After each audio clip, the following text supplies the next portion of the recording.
This is Unmasked.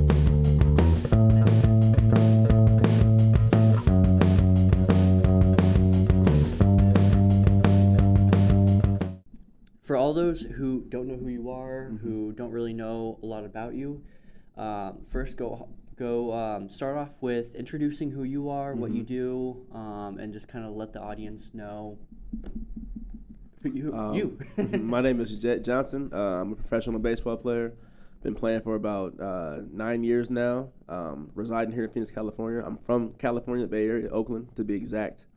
Really just trying to see how long I can play, Yeah. That's what it is. One of the best ways I feel to get to know somebody is to understand their past, understand kind of just all the events that have formed them into the person they are today. Right. That's the best way to kind of truly get to understand somebody. So as far back as you're willing to go with whatever events that you want to include of kind of what makes Jet who you are, what formed you into the man I see sitting with me here today? Oh man, it's a lot of things. Well, I'm grew up in a city called Vallejo, California. It's pretty close to Oakland. Real small city. Everybody knows everybody there pretty much. We didn't have a lot of resources like that coming up. Like I had a good home life. I had everything I needed. Not everything I always wanted, but everything I needed. But when it came to sports and everything, I didn't have all the resources that I needed, the proper resources, I should say. So, went to a regular public high school, played football, basketball, baseball, and I learned that when I was there that I would have to market myself because just where I'm from and the school I'm at, there were no scouts coming, to this school, this high school. Maybe to the teams that we played. But for my high school, the people weren't coming, so I had to market myself. So, I used to send letters to every college coach, highlight videos. Everything I could do. I sent hundreds of emails, and would probably get 4 or 5 responses. But I just kept doing it. I just kept being persistent because I wanted to play baseball. Past high school, I wanted to keep up. I always said I wanted to play 9 innings, and that was past high school. Whether it was college, pros. I want to play 9 innings someday. And then, it happened for me. I went to New Mexico State as a walk-on. I was a two-way guy. I pitched in, I hit. And I was there for my freshman year, and they ended up cutting me. They cut me, and I went to a junior college in Oklahoma where I played with teammates that played in the show now, Ramon Laureano, Dean Dietz, Jake Jewell.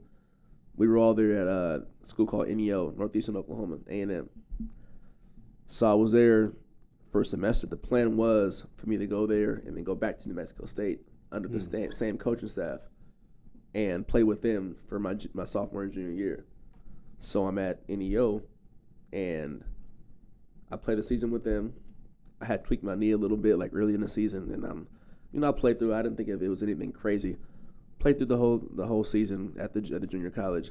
Go home, get an MRI, torn ACL, torn MCL, partially torn LCL. Meniscus was torn. Had a bunch of fluid in my knee just floating around. Like my knee was done. So I got surgery, and right after I got surgery, the whole coaching staff at New Mexico State got fired. So I'm like, wow, this happens to me, and then all the coaching staff gets fired. I'm supposed to go back my sophomore year. So now I'm just sitting in my room at home with a big brace on my leg. Like, what do I do? Like, I thought baseball was over. I was like, I don't know where I'm going to go. I can go back to the JUCO. I really don't want to go back to the JUCO. But I can. I got to rehab my knee. I just had ACL surgery. I'll be out for however many months. So I was like, you know what? I'm going to just make a ballsy move. I waited until they hired a coach at New Mexico State. I called them and said, hey, this is Daniel Johnson. I didn't have the name Jet at the time yet. It was just Daniel Johnson. I was here at New Mexico State last year under Rocky Ward. I had got sent to a junior college to play. The plan was to come back and play, but right now I got a torn ACL, and I'm trying to rehab and hopefully play my sophomore season or get back at some point to play college ball. And he gave me a chance. He said, "Come back." Wow. So and I thank him for that every day. Like, he gave me that chance, because if he didn't give me that chance, I couldn't tell you where I would have been. he gives me that chance. He says, hey, come back. So I spent the whole fall rehabbing 3 hours a day, 7 days a week. I was going on Sundays. I was every day. I didn't want to miss that sophomore season. So I got cleared to play in 5.5 months. So came back, played my sophomore campaign. Did okay. Hit like 310, something like that. It was okay, a decent season. Came back the next year, junior year, and that's when it kind of all clicked. I wasn't any kind of prospect, no Team USA, Baseball America, none of that. Like I was just a regular player that played D1 at a small mid-major school. So my junior year, after I played a year of summer ball, came back my junior year, and that's when it just really kind of fell in place. Like I figured out the swing, and really I got stronger. I was just maturing, got faster, and everything. Like my knee was healed, and it kind of all just came at a fast pace. I got good really fast. Got to like we had an MLB Pro Day at our school, ran a 6.360, threw 104 from the outfield, hitting home runs all over in BP like that. Got on the mound, hit 97, 98. And so the scouts were just like, who is this kid? Like, where'd you come from? And I was like, honestly, I don't know. Like, I don't know I can even do this. So that's kind of when it all started and like that. After that pro day, I was getting letters from every organization, questionnaires to fill out. Played my junior season. I actually had a really good junior season. Really good. I was hit over 400, 13, 14 home runs. I was ranked number 1 in the state in Mexico. Was ranked 4th in the nation in hits that year. It was a lot of stuff, and that led to me being the 5th round draft pick. And that kind of the rest was history. I get drafted by the Washington Nationals, get traded to Cleveland, and that's when the name Jet came. Went to the Cleveland Indians. A lot of guys were like, "Hey, your Instagram name is like Jet Johnson," and it was just kind of from the Jet Jackson, like the little old animated show. And so I got it from that, and they just kept calling me Jet, and I'm like, you know what, like just have it, like you can call me Jet, it's okay, it's fine. So that's where that name Jet came from. But that was my journey to here to now. Wow, a lot Crazy. of different like twists and turns and stuff. Yeah. It didn't. From an outside perspective, especially for someone that gets drafted into the MLB, it seems like it's a very, you have to come from a certain background. It's a lot of, I don't hear a lot of stories of people that came from average backgrounds. It's usually like, I went to a private high school or something, got a full ride scholarship to one of the most prestigious universities, and I was having prospects since I was a sophomore in high school, and they wanted to draft me and all that kind of stuff. So it's honestly refreshing to hear that it was such a hustle for you, that it was such a journey for you to go from just regular high school stuff to being drafted into the MLB. It honestly it gives me hope, not personally hope. That my MLB days that's not non-existent, but for other people, for those who may be in high school that I would love to do this. 100%. It shows the hustle behind it. It shows the fact that it's not you do have to have that kind of entrepreneurial and marketing mindset. Where did you learn to have that from, though? How did you learn to be I have to start sending out these emails and these messages to these coaches to be able to go to this school? Well, really, growing up, I was always the smallest one. I was a late bloomer. So I was told no a lot when it came to making teams or just certain roster decisions. I was always I was odd man out. Nah, maybe next year or some other time. So when I was in high school, I knew even coming in that I was at a regular public high school, and as opposed to all the other teams that were playing, they got scouts there all the time trying to see these prospects. So for me, I was I either have to play really good against these teams that we're playing, where the scouts are, so they can notice me too, and also market myself because I don't have any scouts coming here. So I got to do something, And at first it was I'm gonna make a highlight tape, or I was I got to do something. It's just something. And I was okay, well, I'm going to go on to each coach's website, and I'm going to just find their email and send them my highlight video and send them my transcripts and just see kind of where it goes. So it kind of was kind of like a in-the-moment decision. There was a lot of discipline that I've heard from that story with being able to not take that no initially, being able to kind of turn that no around, especially after going to New Mexico State, getting cut. Right. I know similar things have happened in basketball with was it LeBron? I think he was cut from his high school team or something. Jordan. Jordan was. Jordan, yeah. To be able to kind of bounce back from that and not immediately have that thought of I'm not good enough then, and to just persist on, because like after you got cut from New Mexico, you said you went to Oklahoma, Yes, and played for a less prestigious school even than that there. Right. For you, was that more of just like I'd rather be on the field than not on the field, and just honing my craft more? Initially, I would say at first when I got cut, I was like, damn, like, am I not good enough, or why do I have to go to a JUCO? Like, I can play here. I know I can play here. Yeah. But then after like sitting down and like thinking about it, I'm like, well, but I'd rather just sit here and not play, or go over there and actually like get my at bats and get better. Right. So I was like, I had a decision to make, and I was like, you know what, I'm gonna just go. I'm gonna get a scholarship to go play at a junior college. So might as well go play over there and get your at bats and learn from coaches, get better, so that when you come back here, it's not even close. You know what I mean? I come back to New Mexico State. Now it's my time. Right. So that was my decision I made. I was like, I have two decisions to make: either to sit here and sulk, or go play, get better, and keep going, keep moving. Okay. What made you choose New Mexico State? I didn't have any offers out of high school. Really? At all. No, I when I was in high school, I mean, even though I marketed myself, like, it was no luck. I mean, I went to Arizona Fall Classic. They have it every year for high school kids. I had a little showcase. So over in Peoria, they have it, I believe. I think just in Peoria. That's where I went. I went to Peoria when I was in high school.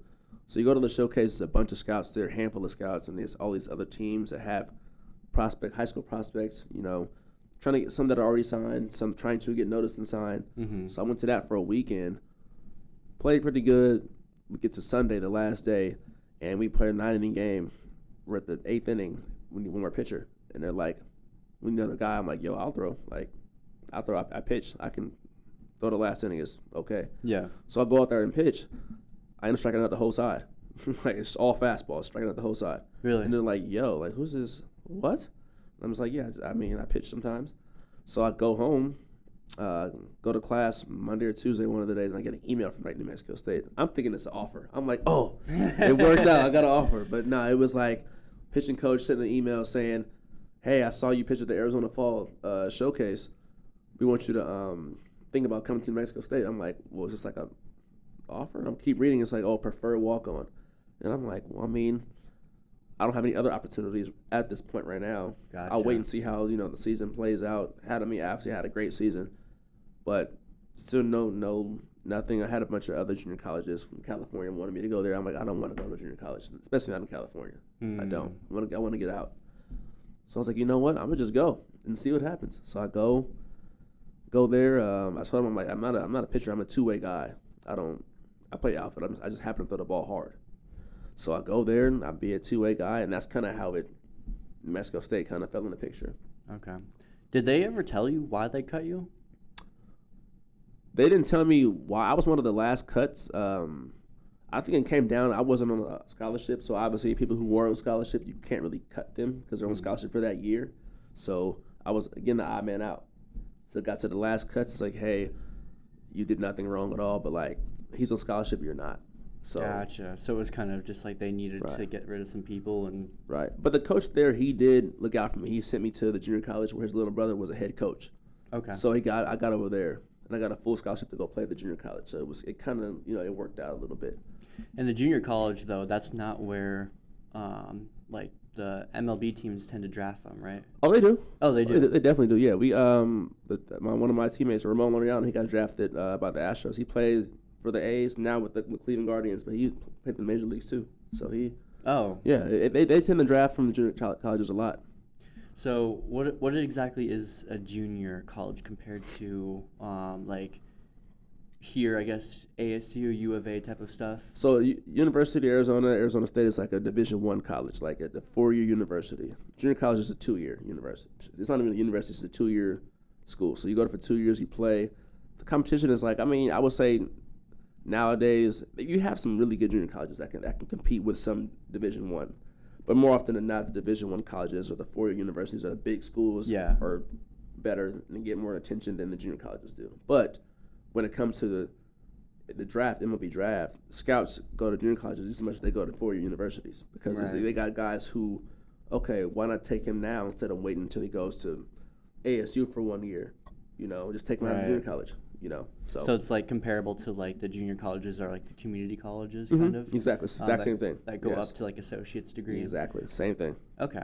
We just call them junior college in the baseball. It's like a junior college. Yeah. Gotcha. Yeah. See, I didn't know that. Yeah. That there were like community colleges like that. Oh yeah. That I don't know if it's the same for like football and stuff. Oh yeah. Yeah. There's powerhouses like junior college powerhouses that really. Yeah. That kids go to and play, get their like career back on track, and then they go get that offer from Alabama, Oklahoma. Like they're powerhouses out there. Oh, so you don't have to like go and play a sport your entire life, go through high school and all that. Like, I mean, more often than not, the coaches at the junior colleges, they will like recruit from high schools. Yeah. So I mean, you probably want to have some experience in high school, I would say, before you go to junior college and play. But I guess I don't really have to. But I mean, it would be kind of hard to get noticed by some schools if you're not playing in high school. So when you go to a junior college, say, like I'm assuming like Scottsdale Community College here would be considered a junior college. Yes. Is it as simple as literally just like me going enrolling in that college and like, I kind of want to play baseball and then just joining the baseball team? Or how does that work? So with how that works is basically it's like a recruitment. So just how a four-year university is, it's like mostly all those guys they have some walk-ons, but like preferred walk-ons. So like all the guys they have on their teams, they saw them at some point in high school playing. So I don't even think some schools have like open tryouts like that. I think it's just like, hey, we recruited you, you're on scholarship, whatever, or you're a walk-on. We know you're good in high school. Like, come play. Other than that, like the open tryout thing is like kind of like nah. Is there such thing as those open tryouts? So some schools it is, yeah. But it's not really common for schools to also have that. Like some may have it, we catch them, but more often than not, the good schools, the SEC schools, no, they're all recruited. So you have to pretty much get recruited out of high school. Yes. Like after high school, if like you can't decide later on that like, oh, I kind of want to be MLB later. Like you have to be on track for that like during your high school career. I mean, you can try, but you better be good. Yeah. Like, Yeah. Which dang, that definitely puts like a lot of pressure though, because like I remember my high school career, I was just looking to get out of high school. Right. I wasn't like, okay, I'm going to be, I guess it depends on your family though, because there's definitely some families that were like, you want to play, like you've been playing baseball this whole time, they're pushing it on the kid enough to be like, this is what your career path is. And so unless you have that push, which that goes into like its own family life and stuff, if you have that family behind you that's going to support your entire like sports career and you're going into that, awesome. But if not, then it's kind of like, I don't know, playing professional sports, it's that much more difficult of a thing to get into. It's not just like, I'm 30 years old, I want a career change and stuff, I'm going to go play NFL, or I'm going to go play MLB now. It's not that easy. You got to really blood, sweat, and tears. Yeah. Years, So for you, at what point did you decide that you wanted baseball as your career? I would say when I was in 11th grade. I played football up until high school. Didn't play anymore. It was mostly basketball and baseball. And I loved to play basketball, but I was like, I'm starting to play like AAU against the other guys who are getting these D1 offers. I'm like, yo, this may not be it for me. Like, I'm only at the time I'm only like 5'7". I'm a late bloomer. These guys are 6'6", dunking. I'm like, yeah, basketball might not it. I'm gonna go play baseball. So I took on baseball in 11th grade. I started taking it seriously. Like, this is what I want to do. I'm gonna pursue this baseball. I mean, I was already playing coming up as a little kid, but like I said, I played everything. But I was like, okay, like I'm gonna take baseball serious now and see how far I can get. So what made you choose baseball over like football then? Well, I stopped playing football up until high school. I stopped playing because my mom was like, "Yeah, I don't want you to play no more." Yeah, I was always hit my helmet all the time, and she works in the hospital, and she was like, "No, we're not doing this anymore. Like, go pick another sport." Yeah, I loved it, but she was just like, "No." And I'm kind of grateful she did because I probably would have been a vegetable by now if I kept playing. So I'm glad I stopped playing. Baseball was kind of like the third choice finally. I would say like a tie between that and basketball. Yeah. Okay, but it was always you wanted to be a professional athlete. Yes. Like I wanted to be an athlete. There was no like, oh, I want to be an engineer, I want to be a doctor type of thing. It was like, I'm going to be. I consider it, you know what I mean? But my priority was like, I'm going to be an athlete. Like, it wasn't like I want to. It was like, I'm going to be an athlete at some sport. I'm going to be an athlete at. And how is your family support behind that? Like, did you have to have a job during high school, or was your job?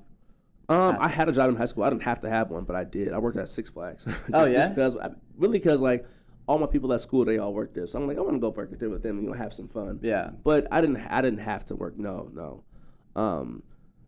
As far as my parents though, they didn't play sports like in high school, and so they really didn't care for sports that much. They were so supportive, but they just didn't really understand what I was trying to do at the same time. So they tried to be there, but it was ultimately up to me to pursue this because I'm the only one that can understand what I want to do. For them, it's just like, well, I'm looking at it from a different lens. I mean, I see you want to play sports, but I don't know anything about I don't know how I can help you. Like, I'm in the medical field. I didn't grow up playing sports, so I don't really know where to start to help you. So it was really just up to me to really pursue it. Where do you think your determination truly like stemmed from? Like from family, or was it just something that was stemmed from inner self of wanting to chase a prestigious career for yourself? I would say definitely it was my inner self. Yeah. Really, like I said earlier, I was always told no. Yeah. At a young age, and I was like, you know what? Like, I'm tired of this. Like, I'm not taking no for an answer anymore. I'm just gonna be relentless. I'm gonna just keep going until they say yes, because I know I can play. That kind of thing, it takes a lot. Like, there's definitely, I feel like, two different paths you can take down with that. Because I was a late bloomer too. I was the smallest kid. I didn't do any athletics in high school. I had to work and stuff, but I was also small. So like I was thinking about joining football, realized that I didn't hit 5 foot until like my sophomore year of high school. And having a kid that's like 4'9" or 4'10" on the football field, I'm gonna be a mistake for the football at some point. But having that kind of, either you can get the button pushed enough to where it's like I'm tired of this, and you can have your own breakthrough, or it can beat you down, and it can put you in a spot of like maybe you start to believe the world of you're not enough. And that always interests me of why some people go down each individual path. I went down kind of a similar path to you of like people told me no, and that ended up turning into a motivation for me of be like, well, now I'm gonna do it just because he told me no. But then there's other people that are like, no, okay. And I feel like that kind of goes into its own like confidence game, that its own like if you can see someone achieve it too, then it kind of puts that into you like maybe I can.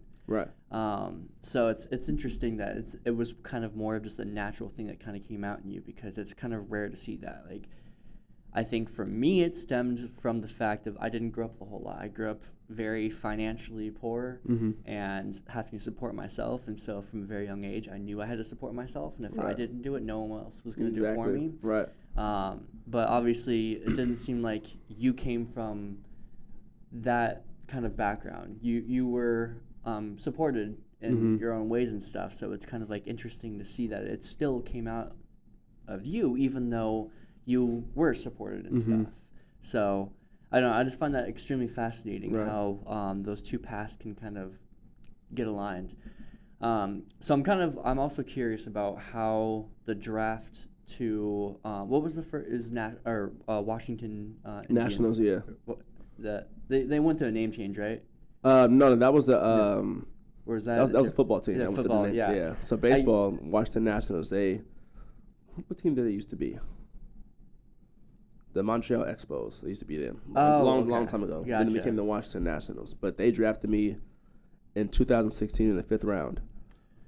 Bring me through that time, because I know I've seen some of those videos of like NFL players, NBA players, MLB players, like that moment when they hear their name getting read, and it's like that's the pivotal moment in their life. That's the life-changing thing. That's where they're like, I finally did it type of moment. So I kind of want to hear from you what that moment was like when you finally, after all this hard work that you did, after sending emails off to college coaches, after getting dropped from a college team, after all this, like you didn't go through the whole thing of like colleges and me like, we want you on our team, we want you to do this, and then immediately MLB teams like, we want you now.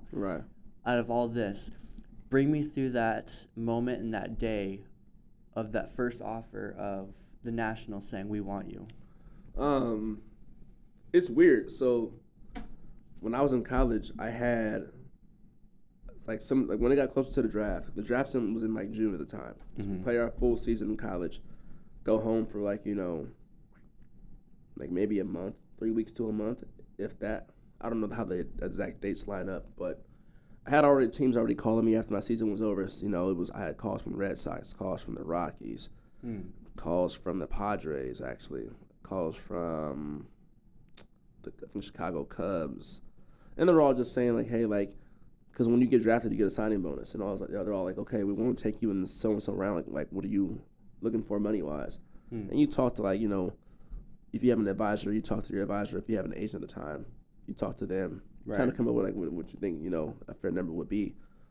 Do all that. So in my head, I'm thinking, okay, it's either gonna be the Padres or the Red Sox, taking me. So I remember I'm back home in California, and that day, I have a little sister. She's 10 years younger than me. So at the time, she was 10, and she had a field trip that day, and my mom was chaperoning. So I'm at home by myself.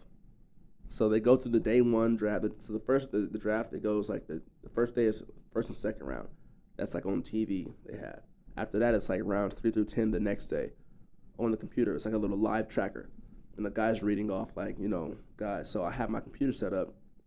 And again, Red Sox called again. Padres call. And they're saying like, okay, you're projected to go top 5 rounds. That's the projection right there. Top 5 rounds. I'm like, all right, so 1 and 2 are gone. So now, okay, get to 3. 3 goes by. 4's like in the middle of 4. Then 4 goes by. And then 5's coming up. I remember my head coach from college texted me. He's like, yo, any word? Like, I'm like, no, not yet. So right after I text him that, literally like 10 seconds later, I get a call, and it's like Washington, D.C. I'm like, Washington, D.C.? I answered. I'm like, hello? And like, hey, this is so-and-so from the Washington Nationals. Talked over like our whole like agreement, whatever, like signing bonus wise, and like, we want to take you in the 5th round. And I'm like, our next pick, I'm like, he's like, would you take so-and-so? And we negotiated. I'm like, all right, we're taking you in the 5th round. And I'm like, oh, like, is it about to happen? So I'm just kind of sitting there waiting for the pick to come. It's like pick 154, and like, I think I picked like 146. So I text my head coach back. I'm like, yo, I'm projected to go to the Nationals this round. I'm like, all right. And it's just going. 153. 154 comes up and says, Washington Nationals pick is in. It's like ID number 563, whatever. Johnson, Daniel, New Mexico State. I'm just like, they took me. Like, then it started. And it was just like, wow. Like, I was pacing back and forth in the house. I'm by myself in the house. I'm just like, yo. Like, I just got drafted, getting a bunch of calls, texts. But baseball's different because, like, when you get drafted in baseball, you got to go through the minor leagues still before you get to the major leagues. Like, basketball, football, you get drafted, you right there. Yeah. Sometimes you go to the G League, whatever, NFL practice squad, but more often than not, if you go in those top rounds, you're going to the NBA, you're going to the NFL. Right. So it was definitely a moment I'll never forget. But when I got to the major leagues, that's when it was like, okay, like now I made it, like I did it, so. Okay. But the MLB draft getting picked, I will never forget that because that was that transition from, okay, college to now I'm a pro. Right. Now you go from ground zero again, work your way up. But that transition was still, I'll never forget that ever because hearing my name called, being selected in the MLB draft, most people don't even get that. So yeah, to have that one piece or say, okay, I got drafted, all that work I had before it paid off to that point. Right. Now it's time for a new journey to the major leagues. But that one part of the journey that paid off for that MLB draft, I will never forget that ever. That was a great moment in my life. And who taught you about the business aspect of being able to? Because I feel like, for me, if I was in that position to where these teams are trying to negotiate a salary for me and trying to do all this, I wouldn't even know where to be. Like, shit, I'll take like a couple grand a month at this point. Like, I just want to be able to support myself. But then there's other people like, I'm not going to take anything less than a couple million. Mm-hmm. So for you, what was that process like of being like negotiating how much to get paid for something like this? Well, at the time I had like an advisor, so he wasn't my agent yet because legally you can't sign with an agent until after you're done with college, like after the season's over. So I had an advisor beforehand. He kind of taught me like some things because he's been an advisor for years. He's dealt with previous clients in my same position, about to get drafted. So he told me the whole business side about it, like what to expect, what to stay away from, questions to ask if you have any. If they ask you questions, how to respond. And it really made it a lot easier when it came down to the draft coming and me having to negotiate, because I was able to ask him, okay, like, where do we start as far as like negotiating, like price-wise, money-wise, like for the signing bonus, and we kind of just talked it over, and that made that way easier. So now I know how to, So you kind of had an idea of what to expect. Right. Like you automatically knew not to expect like a multi-million-dollar contract right off the bat and be like, oh, I just got signed. I'm a millionaire, overnight type of thing. It was like, so they're probably going to start you off like it's going to be still a hefty amount. You're in the MLB. It's not going to be like a regular associate's degree job of $50K a year. It's going to be enough to pay for stuff, but it's not going to be like, oh, so you're in MLB now, you're rich, you can buy Lamborghinis and it's like, mansions and stuff. I mean, you can if you want to, but I wouldn't advise it. Like, right. And then I saw on TikTok a while ago, there was this, I think he was on he's either a Steelers player or a Raiders player, but he did the whole breaking down his finances thing, just like showing the contract, or not showing the contract, but showing the paychecks of how, like, yes, you have that signing bonus, but then I guess for each game they get paid a certain amount and stuff. That's still like, so the signing bonus, is that like given to you immediately, like when you sign the contract, and that's what people end up just like blowing whatever? So like when you get signed, get drafted in any sport up front, you get like a signing bonus. Okay. Not everybody does. Like for baseball, it's like the top 10 rounds get a signing bonus. Some people, I mean, you can get a bonus after that, but it's always like significantly less. Yeah. Some don't get one at all, but usually like the top 10 rounds, you're like, yo, you're getting a signing bonus. Different prices as you get selected later and later. Yeah. But so that you get that immediately. So you sign the contract, and you get it within like a month, I think, month and a half. Okay. While you're playing, you get it. But then even then, after you get that, you're still getting like your regular salary, every 2 weeks. With the team. Gotcha. So I would say some guys probably end up like spending that bonus a lot, most of their money. Like, and then they know they have more coming, so they're like, okay, I'm just, this is this extra go money treat myself, whatever I want to buy. If I, What was it like because I'm assuming 5th round, you got a signing bonus then. Was that life-changing money for you? Yeah, I mean, it was more than I had ever seen. Yeah. At one time. Coming from like where I come from, like you don't just see that. They don't just fall in your lap. Yeah. So getting that, I was like, I mean, when I got it, I'm like, I looked at my bank account, like when that morning, I'm just like, wow. like, like that's crazy to have that in there. What was like your first like instinct or thought when you saw that money? Because I know that there's different thoughts when it comes in to getting a lot of money. I remember when I was younger, so my dad was on disability for a long time, and a lot of people don't know that if someone on disability claims you as their dependent, you're entitled to some money because of the fact of, obviously, if they're on disability, that means they can't work, and therefore they can't really support you. So I remember my dad claimed me as his dependent, and so I got money from that. And I got back, it was like 4 years worth of this pay. And I was like, I went in expecting like, oh, okay, cool, maybe get like a couple $100. I can go and buy some Chipotle finally, get extra guac on the side. Right. I got that money, and it felt like life-changing money.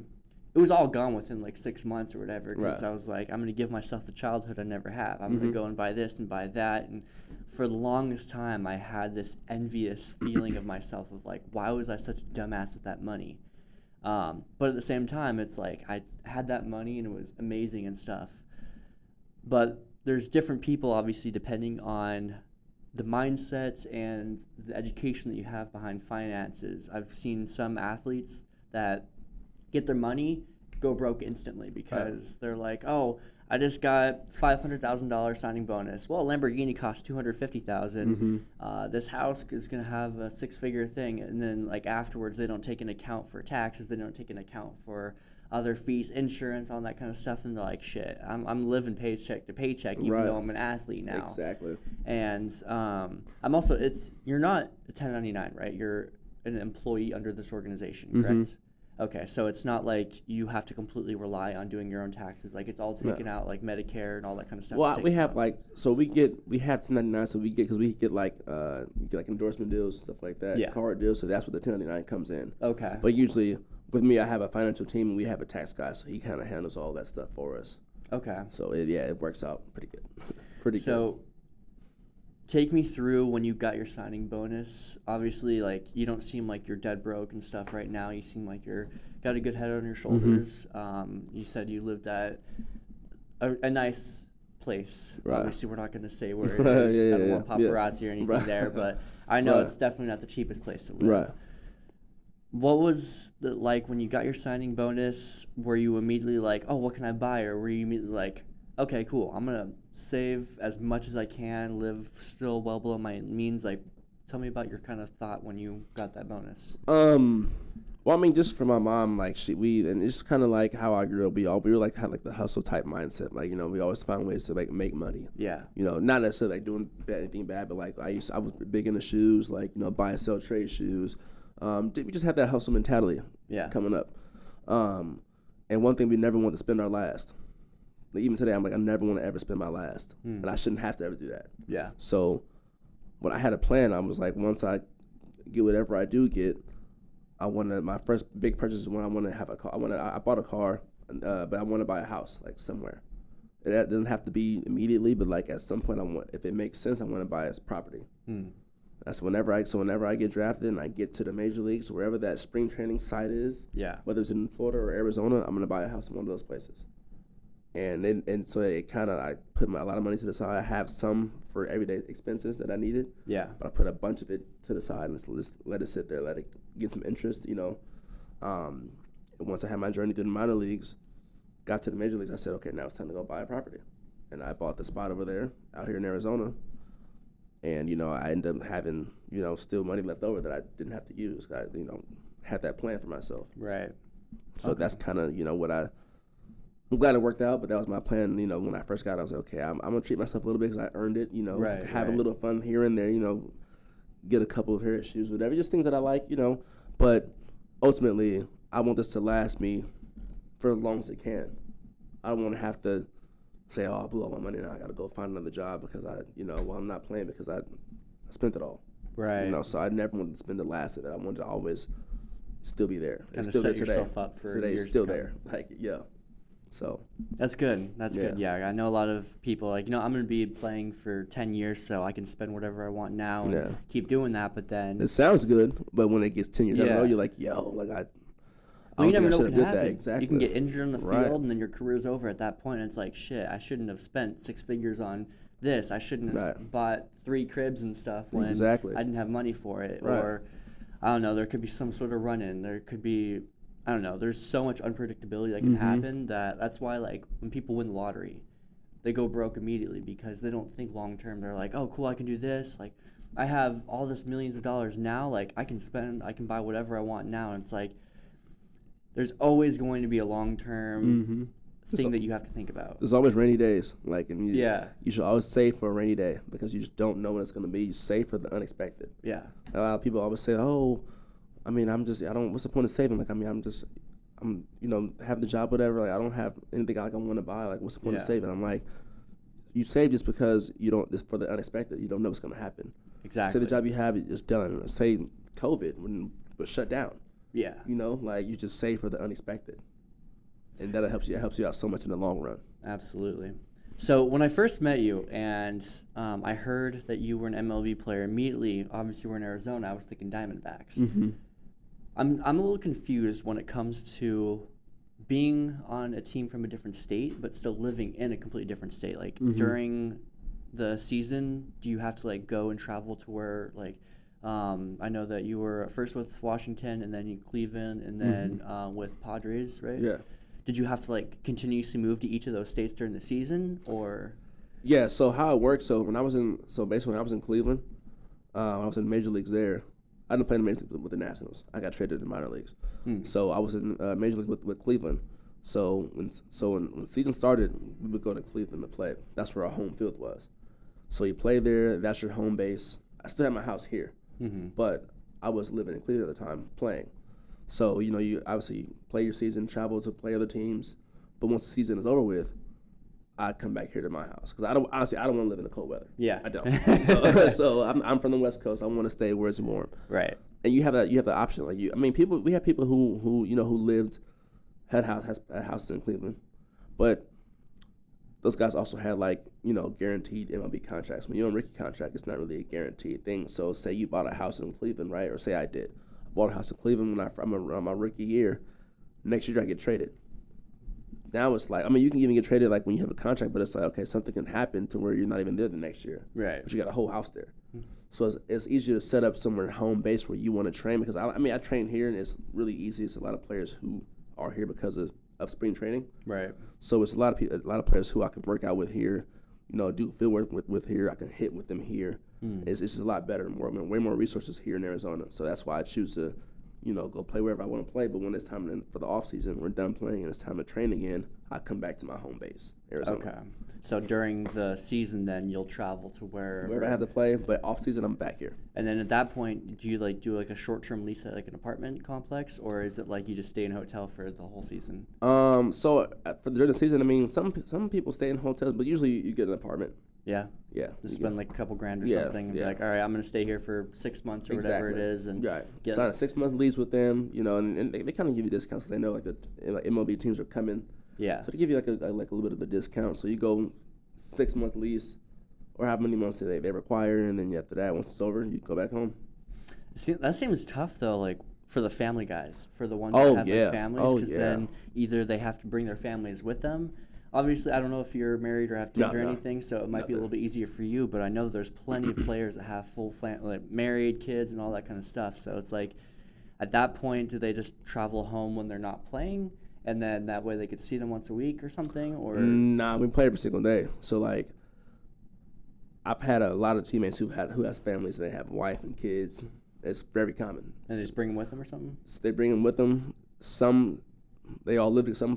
Some have their wives and kids live with them during the season, while they're there. Mm-hmm. They have kids that go to school out there, everything. Wow. Yeah. So, but if it's not that, they'll have them travel. If you have a week-long homestand, they'll come out for a week. Stay for however long they want to. Some fly them out every now and then to come, but we play every single day, so we can't. It's hard to okay. I'm gonna play. We have 6 games in a row. We have a Saturday off day. Mm-hmm. It's gonna be hard to let's say we're on a road playing. Let's say we're playing the Royals, where we have a game on Friday night. We fly back to Saturday morning, or fly back that night. Get there late at night. They have all the Saturday off. Have a game on Sunday. It's well, depending on where you live, it's gonna be harder to kind of travel for that one day to go home. So your family have to come back for the game on Sunday. That's just you spend most of your time in the airport. Be at home for 2-3 hours and have to fly right back. So it's it's really hard. It's more often than not, pretty much all the time, is their families coming out to us, coming out to them. Gotcha. Because it's easier for them to make that travel. Is that a contributing factor of why you don't have wife and kid and stuff? Is just all the career stuff, or is there other? Not necessarily. I see that it works for some people. Yeah. Obviously it's very easy for me now, being single and not having a wife or kids or anything like that. And I like it because it's easy. So I honestly I don't see myself doing it anytime soon, just because I put that pressure on myself and I can just be single and worry about myself. Yeah. But a lot of guys came into the league already with family already. So for them it's second kind of nature. Yeah. But I could imagine if while you're playing, to having a girl and having a kid, it's okay, well, now I got other responsibilities other than baseball now. It's just I got baseball, but I also have my girl and I have my kid. So that makes sense. Yeah. So explain to me also the whole thing with after getting drafted, like you were saying, how NBA and NFL, immediately when you get drafted, it's cool, now you're going to get to see me on TV in a couple months when we have our first game. Kind of explain the whole minor league and going up to major leagues, because it's after you get that first draft, you still get paid. It's not just oh, I'm just part of the team, I don't get paid like a player or anything. You still get the signing bonus, you still get the salary and stuff. What's the biggest differences between like the minor leagues and the major leagues for those who are kind of unfamiliar with the whole professional baseball thing? Well, the minor leagues, well, now it's different now, but when I was playing, minor leagues, you had like 6 or 7 levels. So it's like you had rookie ball, then you had short season. Some teams had a short season it was rookie balls. Some teams had a rookie advanced league. Then you had short season. Then you had single A, high A, double A, triple A, then the major leagues. So it was 7 levels under the major leagues. And some guys skip levels, but I mean, for the most part, you play pretty much every single level going up to the major leagues. And you get your signing bonus, but when it comes to the salary, like the minor league salary is significantly lower than the major league salary, like significantly lower. You getting, when I was playing, I remember rookie ball when I was playing the short season in 2016. I think our 2-week paycheck was like $900 a month. Are you serious? Yeah, very serious. So some guys, like, if you didn't get a good signing bonus, like, you're almost like paying to play sometimes. Like, because, I mean, paying in the instance of like, okay, you're getting paid $900 a month, but you don't have another job. You're at the field all day. So like, depending on where you lived and like food and all that, like you're almost like coming out of your own pocket. Like, damn. Yeah. So like that's how, I mean, the salary for minor leaguers is different now. It's way better now, but that's how it was when I was in the minor leagues playing years ago. But yeah, you usually go to every level. Like I started off in short season. I skipped rookie ball. I went to short season. And the next year I went to single A, low A for like 3/4 of the year. Then I went to high to end the year in 2017. 2018 I went straight to double A. After 2018, I went to triple A 2019. And then 2020, that's when I debuted in the major leagues. So I got drafted in 16. 4 years later, I'm in the major leagues now. So you're still playing like regular other MLB teams and stuff. It's just not like other. So just other.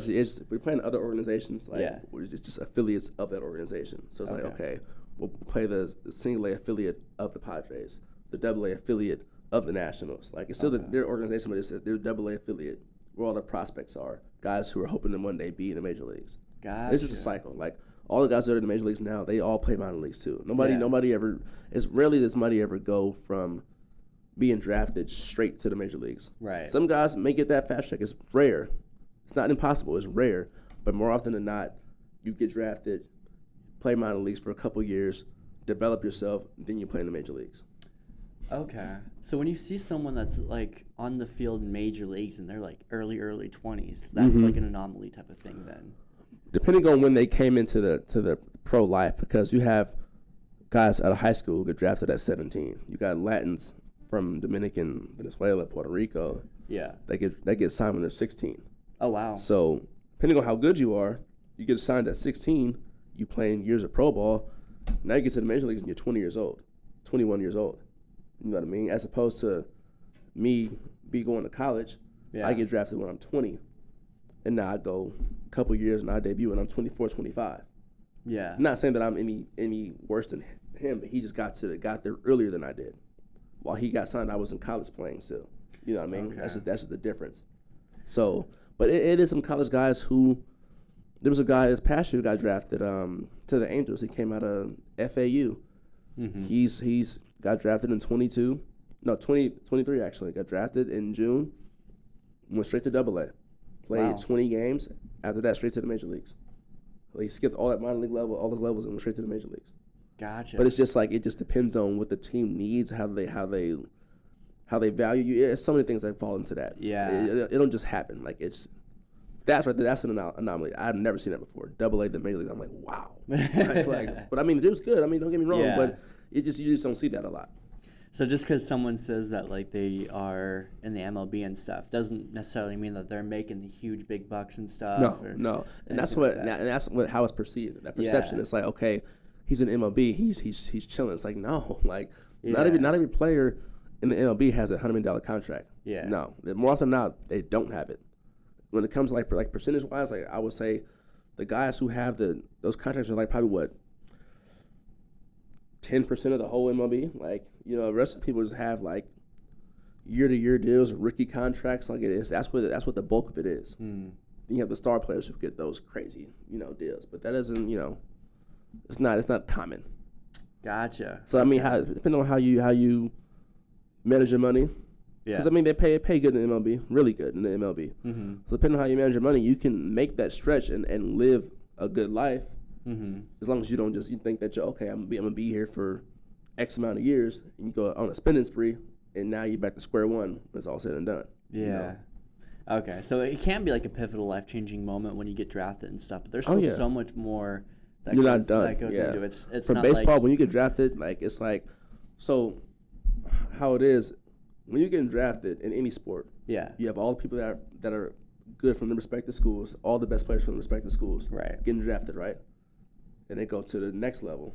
Baseball, same thing. I was an MVP of my league. So was that guy. So was that guy. So is that guy. So you're walking in, and all these guys, we were all the same. We were all the best at our schools. Yeah. So now it's ground zero. Now let's see who can separate and beat the best one out of us.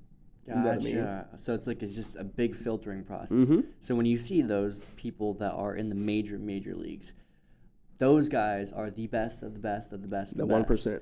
And because it's just because you get drafted doesn't mean you're going to be in the major leagues. No. Just because There've been a lot of guys who got drafted and did not make it.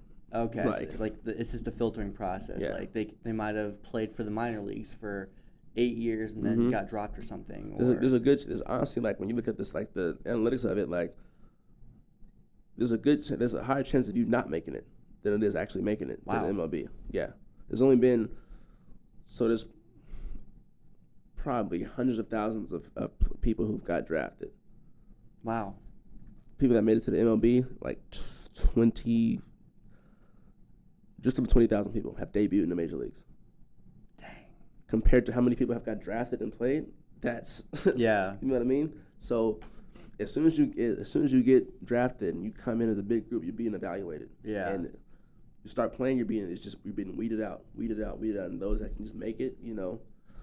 Granted, some people get more opportunity than other people get. Yeah. But I mean, that's just the way it is. I mean, people got more than I did, but I just made the most of mine when I got it. You know, and that's what it kind of comes down to. So how does it make you feel about yourself then, the fact that you were able to beat the odds that much of making it to the major leagues? I think, honestly, like I said, when I got drafted, I will never forget that. But making it to the MLB, that was a whole nother. That's when it really set in, like, yo, I really just did this shit. Like, I did it. I beat all the odds. I got drafted, and I made it to the major leagues. Yeah. I was the first person in the major leagues position player-wise, in my college school history. Like, I was the first one to do it, and I'm like, dang, I did it. Like, I did it. So you got put, like, the Hall of Fame or something? I probably will in years to come from my college year, but I was the first position player to make it to the major leagues in school history. Like, I was the first one that did it, and I was just like, at that point, I was like, yo, I really, like, I did it. Like, that goal, I checked it off. I did it. So is there a signing bonus with each team that you go to, or is it just, like, one? Just one when you get drafted. Okay. Yeah. So after that one, it's just like, oh, here's a 10-year contract for this, or here's like a when you get drafted to the minor leagues, a team has control over you for 7 years. Oh shit. When I was with the Nationals, I played 1 year. I played 3 years. Then I got drafted. I got traded to Cleveland, but I'm still under the minor league control. So when I went to Cleveland, they have 4 more years of control over me. So I played 1 year with them, so that's 4 years, and then I got to the major leagues, was there for 2. So when I went back down to the minor leagues, after those 2 years, I still had that 1 year left to serve under control because the minor leagues is 7 years still. So once you get past those 7 years, then you become a free agent. Like, now I'm a free agent. I'm going to my ninth year right now. Yeah. So I'm past that point of minor league control. Now I'm a free agent. So now I can negotiate my own contract and do whatever I want. Okay. So it's baseball is very tricky. It's very tricky. It's a lot more complex than people think. Yeah. No, it definitely, like, from an outside perspective, obviously, like, it's not when you're looking into something like football or basketball, it seems like it's very blank state. You get drafted and then boom. Right. But with this, it's like you're under control for 7 years. So does that mean that, like, even if you get to the major leagues, you still have to play in the minor leagues until that 7 years is up? Well, so no, not necessarily, because some guys who go up to the major leagues don't ever come back to the minor leagues. So like, say you're in the minor leagues for 3 years. You go to the major leagues and play 5 years. Because you have so much service time in the major leagues, it's a term called DFA. And if they DFA you, they take you off the 40-man roster, put you back in like a minor league spot. But because you have so much major league service time, those 5 years in major leagues, you go down to the minor leagues, you don't have to accept that assignment. You can say, I want to be a free agent because you have so much time. But if you don't have that much time, they DFA you. Now you're going back down to minor leagues and serve whatever time you have left. So free agent just means that you're not playing for a specific team at this moment, right? No. Okay. And does that scare you at all? Like not? No, because I mean, I had a 1-year contract with the Padres, so I already knew I was gonna be a free agent after that 1 year. Okay. And there's a ton of free agents right now. Like we're all once you play that 1 year with that team, and the season's over, go to off season, you're all free agents. That just says, okay, I'm a free agent now. Now I can sign with another team. That's all it really means. It's not saying that you're not good, or whatever, or you got cut, released. It's like, no, I played my 1 year, like I signed for. Now I'm a free agent. Now teams know I'm available to whoever. Sign another deal. That's just how it works. And is it easy for you specifically to like find a deal for another team, or is it still? I mean, I have an agent who does that for me. Oh, okay. They handle that part of it. I mean, I wouldn't say as hard as, the agent, depending on what your numbers are and how you play, that kind of puts you in position for the next year. Gotcha. So some people who have a really good year, obviously, teams looking at that. People who don't have a good year, now teams are like, we're going to be kind of hesitant. We're going to take that guy over him because he had a good year, you didn't have a good year. That's kind of how it is. Are there any teams you're looking at right now that you want to sign with? Honestly, not specific, just like the best opportunity. Where I can play every single day. That's my main thing. Okay. Play every single day, get my at-bats, just keep getting better, my experience. But team-wise, no. Just the best opportunity. Okay. So you don't have, like, I really want to go to the Red Sox or something. It's more of just I'll play anywhere. I've been to every state in the U.S. already. So, like, wow. Yeah. Okay. I'll play anywhere. I experience cold. I experience hot. I'll play anywhere. Damn. Yeah. Okay. I'm still just trying to process this whole thing because, like, there's so much that goes into all this. On top of, like, actually playing and getting your skills out, there's like this whole other business standpoint. Right. And, like, I don't know, because I've talked to some people that were like, oh, yeah, I used to play for the Royals or something. Or when I was doing Uber, I drove this kid who just got drafted to the Mariners. Okay. And at first I'm like, oh shit, okay, so he is. I'm sitting near some millionaire in my back seat that's like doing all this. But now I'm like, oh, he just got a signing bonus. And now he's probably going to go minor leagues and all that. Work his way up. It's probably still really good, but just going to work his way up, develop, and become the major leaguer in X amount of years, however long it takes for him. Tell me about the first game that you played that was in the major leagues. The feelings that were happening of, like, stepping onto that field and knowing, like, this is it. Like, this is... Well, it was weird because when I debuted, it was during COVID. Oh, shit. So it's crazy. So I remember the night before opening day, the rosters were still, like, waiting to be, like, set. They used to have to be set by, like, early that morning. And so that night before... I'm in the bathroom, and I'm, like, lining up my beard. I'm kind of, like, just, like, got music playing. I'm just vibing out. I'm, like, I'm getting ready, whatever. Because at the time I was on the 40-man roster, but they had optioned me down. That's the whole different story. But they had optioned me down to the minor leagues, and so I was like, damn, all right. So I'm just, kind of doing my beard, whatever, and I get a text from our GM. He's like, yo. Call me when you can. I had a missed call, but I couldn't hear it because I obviously had music playing. Yeah. So he texts me. He's like, yo, give me a call when you can. We have a roster move to make. I'm like, no way. So I called him back, pause the music. I'm like, hey, how you doing? He's like, hey, Dan, we have a move to make. So-and-so got hurt, so we'll bring you back tomorrow, and you're making your MLB debut. I was just like, and it didn't set in because I wasn't finished. so you weren't finished with the beard? Yeah, so I wasn't finished. I had a whole other side to do. And so I'm like, oh, thank you, I appreciate it, thank you. He's like, all right, I'll see you tomorrow. I'm like, okay, cool. So I just, like, in the call, music playing again. I'm like, all right, well, so I need to finish first. So I finished and whatever. And my boy walks in because I had my roommate was my teammate, one of my teammates at the time. So he walks in, and I'm like, "Yo, what up?" I'm like, line up my beard, keep going. He's like, "Yo, they say anything?" I was like, "Yeah, I'm gonna open day roster." He was like, "What?" And I was just like, "Nothing. Hold on, wait. Let me finish first. Let me And so I finished everything, and I walk out, and he was like, "What'd you say?" I was like, "I made the team." And he was like, "Let's go." I was just like, "Yeah, bro, I made the team." That's when kind of set in, like I made the team. Call my agent, call my mom, my dad, like let them all know, like, "Hey, I made the opening day roster. I'm a big leaguer now." It was that was a crazy feeling. Like the next day, so during COVID there was no fans, so it was almost like a practice games.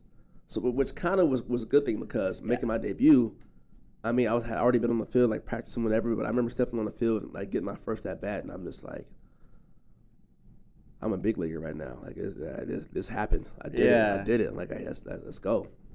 But I would say the next year, I mean, we still had games on TV during COVID. I remember my boy sent me one of my at bats. He was like, and that was kind of for me looking at from that view. He's recording the TV at home. He was like, yo, you on TV playing? Like you made it. Like, wow. But the next year, when they had fans, that's when it kind of set in. Like I remember we played in Chicago against the White Sox, and I'm walking up to the plate. And I happen to look up, and it's just like, yeah. I'm like, oh my God, like. This is crazy. There's thousands of people here right now. Yeah. That's when it set in. But I will never forget that day. Like I'm lining myself up and they call. I'm just like, oh, I'm a big leaguer right now. Yeah. It was crazy. So they put you on that because another guy got injured. And so were you playing minor league for it was Nationals that you were? Cleveland. Oh, Cleveland. Yeah. So you were playing for Cleveland. Were you originally minor league and then it was like they call you up and be like, all right, we're putting you on the roster for the major leagues now? Yeah. So I was on the 40-man roster. So basically the 40-man roster, like, I'm on the major league roster, but I'm not on the active roster. Okay. So, like, I'm kind of like a depth. Okay. Somebody gets hurt, So okay, that's what happened. Like, in the acting world that I'm in, we have, I forgot the specific term, but it's like, you're like the runner-up, pretty much. Like you have like the lead person, and then if they get sick or something like that, boom, call you in to be able to place that. The same exact thing. Okay. Rest. So somebody got hurt, and it was like, hey, your turn. And then after that, from there on, you're active completely. Yeah. Wow. It's crazy. Yeah, very crazy. Because I remember I was watching like the TV and stuff during those COVID games that have like cardboard cutouts of fans and all that. And for me, I'm like, honestly, like this doesn't seem like it's nearly as bad for the MLB, especially for like starting off, because you don't have a bunch of you don't know who's all watching you. All the people that are watching you from a screen. Exactly. It's not until those other days. I would imagine that like nerves, especially on the day that you play in front of these thousands of fans. Nerves are something else, because that's another thing that people don't understand when it comes to this. It's like it's one thing to be able to perform. It's another thing to be able to perform in front of 10,000 people live. Yelling at you, cussing at you. Yeah. Calling you out your name. Like, oh, man. And they wear you out. Having another couple 100 million people watching you on TV, like the pressure, the fact that like, if you fuck up, it's not just like a little tiny little thing. It's like... Right. You have people hating on you at that point. Yeah. You have people that are gonna shit talk you. You see my Instagram DMs. Oh man. Yeah. Oh man. Oh they just come at you. They are ruthless. They will come at you and just. Really. Yeah. Oh yeah. I mean I mean at first I was like, oh my God, like sorry, but like it. Yeah. You get used to it now, but at first the fans at the game, and then the DMs, like when you're going good, you're going good. When something happens, they will let you know. You messed up. They will let you know. They're not afraid to let you know. Did that take a while to get used to with having all the hate stuff? No, I mean, because that happened in the minor leagues too. Yeah. Not as nearly as much, but I was a prospect in the minor leagues, so like people knew who I was coming up.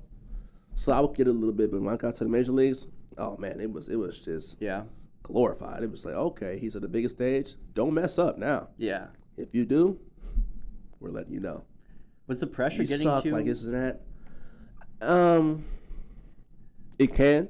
Yeah. Honestly, like, you got to learn how to really slow the game down and breathe, like, just because I'm telling you, when you get on that field and you come up to bat, you're already nervous. Yeah. Pre-game jitters, you're already nervous.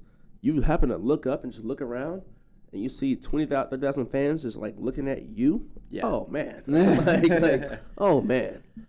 It's like, okay, let me just breathe, calm down, and let's go. Do you have any pre-game routines that you do before every game? Nothing like crazy like step for step, but I mean I have my pregame routines when I come in like the locker room and everything. Like I come in, either if I haven't ate, I eat a little bit, get in the hot tub, get my body hot, go stretch out a little bit, then I kind of activate, go hit in the cage. After that, go do some defense work on the field if I have it that day. Take BP on the field if I want to. Come back in, eat a little bit, like a little really short nap. Shower. After that, put my headphones on. Then I kind of, if I want to hit again, I'll hit again. Back in the gym, kind of stretch out again, activate before the game, go out, stretch. Say my prayer during the national anthem. I say my prayer with the national anthem at the same time, kind of like in like a unison type thing. And then after that, go play. Yeah. And that's every day. What is a daily routine on a day-to-day basis when you're not playing? Like when it's off season or when it's day off or something? Because I know that to maintain the shape and stuff that you have to maintain, it's not just like, okay, I'm not playing today, so I'm going to go nightclub it out for this. I'm going to go and, like, you still have to maintain yourself. During the season or off season? Like both. Both. So usually, like, when you're like not playing. Yeah. Not all the time, but like sometimes they tell you like, hey, you have tomorrow off. You're not playing in the game. So if I'm not playing in the game, I'll kind of sleep in a little bit. Not crazy. I'll sleep in a little bit longer. I'll get to the field earlier though, so I'll kind of sleep a little bit longer. Kind of hang out at the house for like an hour or two. Go to the field, get a massage, get like some treatment done. Go get in the cold tub. Really just kind of like get ready for the next day. So it's like, yeah, you're off, but yeah, you're still working towards the next day. Yeah. So I go in, go get a massage, get in the cold tub, just get whatever treatment that I need. Go hit in the cage still, do some work on the field, and then obviously chill during the game, watch the game. Yeah. After go back, get a good night's sleep, and then now your body's kind of like fresh for next day when you play. What about off season? What is your daily routine look off season? Like for instance, today I'm training, so. Wake up at 7:30. It's kind of I like taking my time. I hate rushing. So I wake up. I work out at 9. So I wake up at 7:30. I go on my balcony, kind of eat my little like half a bagel, orange juice, whatever, my water. Kind of just sit on the balcony for a little, play a little bit of music. Kind of wake up still, eat that, go back in, shower, obviously get dressed, and then I get to the gym at like 8:40. So I like to get on the bike, get hot, do my little activation, and then we go on the turf and we kind of start training, do our little agility stuff, lift. Then I hit in the cage right after. Probably I wait like probably 15, 30 minutes, a little break after I lift, kind of, shake it all off, and then go hit in the cage until about like 12:30. Then go home, make my little food. I make the same thing every single time after the gym. Make my food, then if I have anything else I got to do during the day, if errands, then I do that. But I'm usually done with my baseball and like lifting by 12:31 every day. Okay. I like to get it done early, get it out of the way. Get in and get out. What's that post meal that you're talking about? I make a smoothie. I do strawberries and banana, a lot of spinach, collagen powder. I do like athletic greens, like powder. It's kind of like probiotics. Yeah. Almond milk, strawberry yogurt. A little bit, mix it all in the smoothie. I do oatmeal, 3 eggs with spinach, and I do turkey bacon. Damn. Sometimes I won't have bacon. Sometimes I'm gonna do like eggs and like oatmeal. Yeah. But that's usually those 4 every day.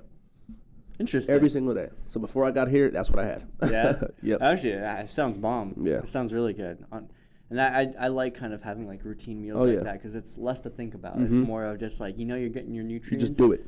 It's like it's just do it. Less like for me. I'm like I'm just like eating isn't the indulgence. It's refueling and stuff. Like sometimes I forget to eat or something. Right. Like I'll just like before this, forgot to eat this morning, so I picked up a protein bar, and I'm like, all right, as long as I just have something to fuel my body for a little bit, and then go eat something later. So that's cool. Yeah. We have a closing question that I like to ask everyone because it differs person to person, career to career, based off of mindset and everything. For you, what is your definition of success? And if you haven't already, what do you have to do, or what would it look like in your life to reach it? That's a good question. I mean, success has a simple definition, but yet it means so much different for other people. You know, for me, I would say success can be something small, like accomplishing a goal, like you succeeded in that, or a task that you completed, like you succeeded in that. It doesn't necessarily mean you have to have everything figured out. Right. And that's what I think a lot of people kind of get caught up between and say, okay, success is having everything figured out by the time you're 28. Or like, no, it's just not realistic for some people. You know, timing for people are different. Timing is everything. Timing is one of the most important things. You don't get that back. Yeah. So for me, success is when you accomplish a task or when you reach a goal, and it can be a small, short-term goal. It doesn't have to be nothing crazy. That for me, that's what success is. Like when you can overcome that task or reach that goal or honestly overcome something in your life. Like you got past that, getting past something. I feel like it's success, and that can be from one level to the next. Maybe skipping a level. It doesn't have to be crazy. Me going from dead broke to multimillionaires, like come on now. Like, it happens, but a lot of times you have stepping stones, right? And each stepping stone is success because you're going up towards something else. So for me, that's what success is: little tiny improvements each day. That's success, and over time, look how much that builds. I like that a lot because a lot of people, I'm guilty of it too, tend to look at the finish line and be like, I want to get. And 100%. Because there's too much of that linear thing of like, if I don't get to right there tomorrow, I'm a failure type of stuff. And even through everything that I've done, I used to have a previous promoting company and stuff back in Flagstaff. And towards the end, we were starting to sell out events. We were starting to grow it huge. And I'd have people like, oh man, how'd you do this? I'm like, you didn't see what it looked like beforehand. Exactly. You didn't see all the bullshit I had to go through to get to right here.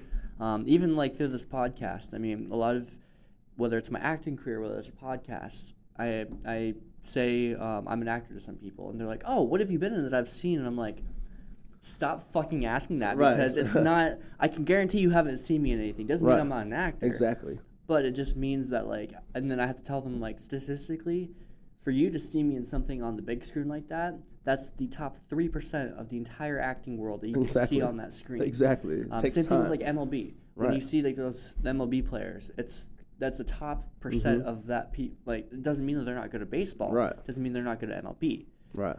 But it just means that there's a stepping stones that you have to get through. And so I'm still even trying to learn how to enjoy the journey from getting from point A to point Z and enjoying getting to each individual letter instead of going straight across. Right. Because the thing about it is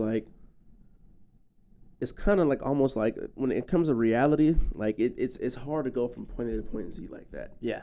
Things are going to happen. Some in your control, some are out of your control. Right. So for me, it's when you focus too much on that finish line, you forget everything in between. Right. And you don't like stuff, so you can't really enjoy that process of it.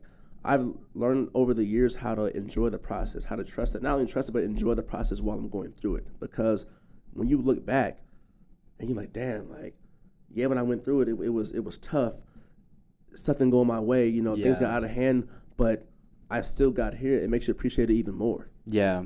Because you went through all that and you overcame it. And now I say, okay, I can do it again. Because I see myself as a baseball player, we do the same thing. I look at the Mike Trouts, the Mookie Betts, the Freddie Freemans, all the people that have $300 million contracts. It's of course I want that. I want to keep going for more. But sometimes you got to actually sit there and look back and look how far I've came. Right. You know what I mean? You have to sit there and don't forget about how far you came. Yeah. Even with this podcast, from when you first started to now, Yeah. that's progress. You made some success, and you had some success in that. Yeah. Like, yeah. Like, you That's did that. hard. That's you did hard. it. Yeah. You know what I mean? Like, Yeah. so yeah, you're not where you want to be, but don't forget where you came from. That's You know what I mean? Because that makes you appreciate that much more. Okay, now I can enjoy this process. It was like, look how far I got from here. Yeah. Now, let's see how far I can get in a couple months. Now I can be right here. Right. Then there. Now you're over here, you say, okay, I'm gonna look back now like, damn, look where I came back from way over here. You know what I mean? Right. It's literally stepping stones.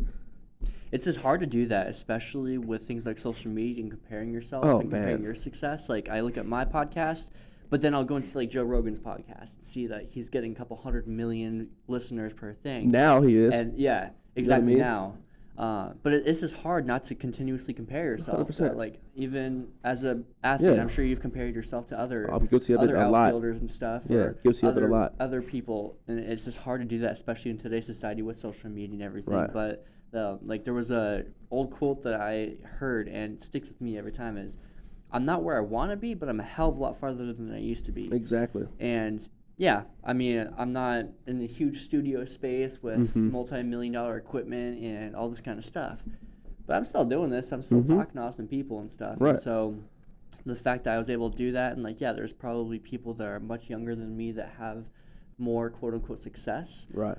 But that doesn't discount my success. No. And same thing with you. Right. I mean, you might be slightly older, or I don't know how old you are, than some of these other people. Yeah, there might be younger people with bigger contracts, but that doesn't discount your skills, your ability, Exactly. or anything.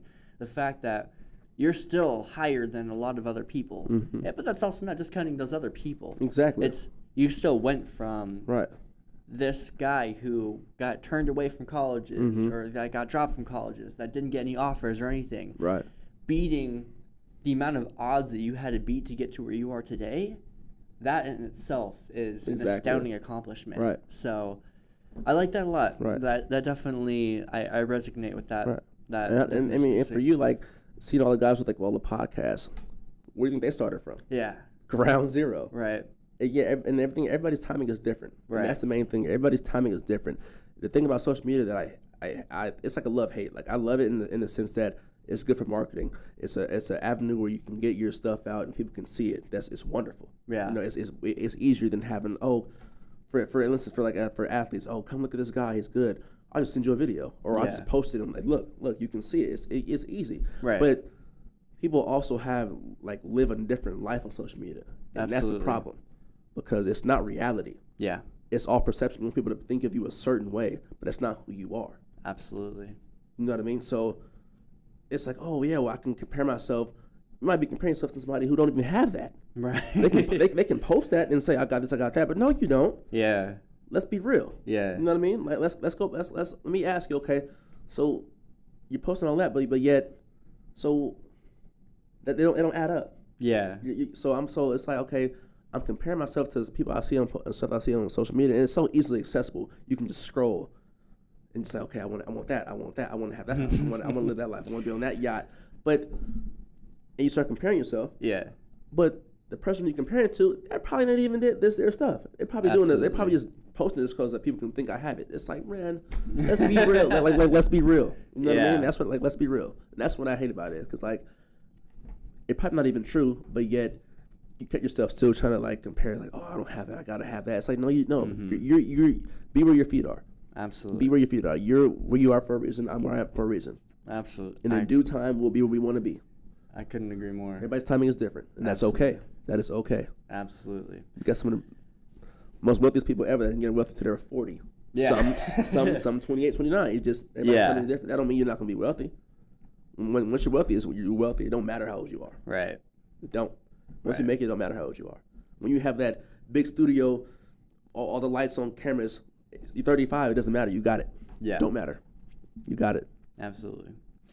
Jet, thank you so much for coming on here, Sure, thank you sharing for some having me. wisdom. Thank you for having me. This has been an even better conversation than I was anticipating. Not that I was anticipating a bad conversation. I knew it was going to be a good conversation, but getting to sit with someone who can be so transparent about their career, about an industry that not a lot of people know about. They see a version of it, but they don't get to hear the ins and outs, the grays parts, the gray parts of the black and whites. Right. They see this, immediately think one thing, and so I feel like you were able to debunk a lot of what goes into a career like yours. And I know there's probably so much more to dive into. Oh yeah, 100%. But just everything that we were able to discuss, everything that we were able to kind of uncover a little bit to kind of give people a little bit more of a reality behind the scenes of the actual reality, Right. instead of what people think, I think Exactly. is so valuable, especially in industries that not people have a lot of understanding or Right. true understanding about. That's what it comes down to, understanding. Exactly. Right. I agree. As I mentioned before we started recording, I have a little ending signature. I wrote it down here, so All right. I'll let you go ahead and do that, and then we'll call that a wrap. How you guys doing? My name is Jet Johnson, and I have been unmasked.